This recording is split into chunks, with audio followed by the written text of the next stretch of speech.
Баршаңызға сәлем достар, сіздермен Ақерке. Бүгін сіздермен осындай ерекше пирогтың рецептісімен бөлісетін боламын. Өте жұмсақ әрі дәмді болып шығады. Міндетті түрде жасап көріңіздерші. Дәмі енді аузыңызда қалады ғой. Видеоны соңына дейін қарап, каналыма тіркелмеген болсаңыздар тіркеліп алыңыздар. Өйткені алда өте дәмді тағы да басқа пирогтардың рецептісімен бөлісетін боламын. Ең алдымен достар, бізге бөлме температурасындағы жылы сүтіміз керек. Одан соң қантты саламыз. Сосын ашытқымызды салып, шым-шым тұзды қосамыз, жақсылап араластырып алатын боламыз. Және де осылай бетін жауып 30 минутқа қалдыратын боламыз.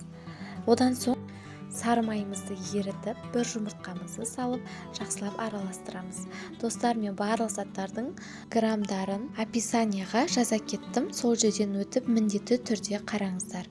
Одан кейін осылай ұнды аз-аздан салып, жұмсақ қамыр илейтін боламыз. Міндетті түрде жұмсақ болуы шарт. Міне бізде қамыр осылай жұмсақ болып шығады. Бетін жауып 30 минутқа қалдырамыз. Ашыған қамырымызды теңдей 3 бөлікке бөліп, домалақ тәріздес етіп қоямыз.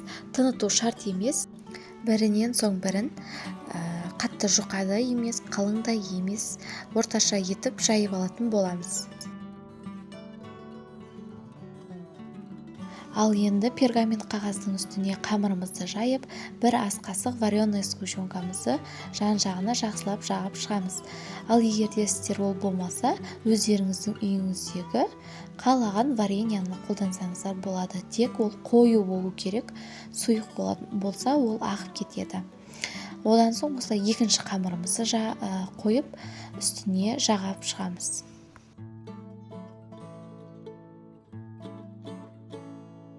Одан соң үшінші қамырымызды қоямыз, алайда оның үстіне жақпаймыз. Енді видеода көрсетілгендей түйетін боламыз.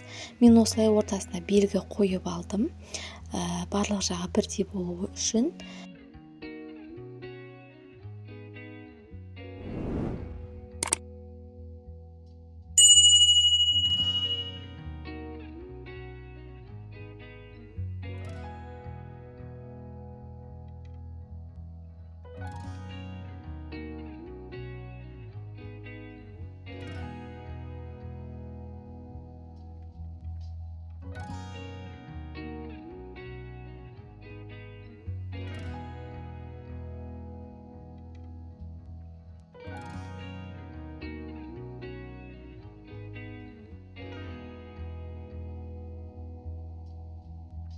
Міне бізде осылай пирогымыз өте әдемі болып шығады. Көтерілуге қойып қоямыз біраз уақыт. Одан соң осылай жұмыртқамызды бетіне жағып, қызып тұрған пеште 175 градуста 30-35 минуттай пісіріп алатын боламыз.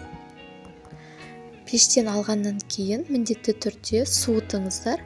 Өйткені вареный сгущенка ыстық болғандықтан еріп, дәмі қатты білінбей қалады. Сондықтан да міндетті түрде суытып алыңыздар. Ал ас болсын, назарларыңызға көп-көп рахмет. Каналыма тіркелуді ұмытпаңыздар.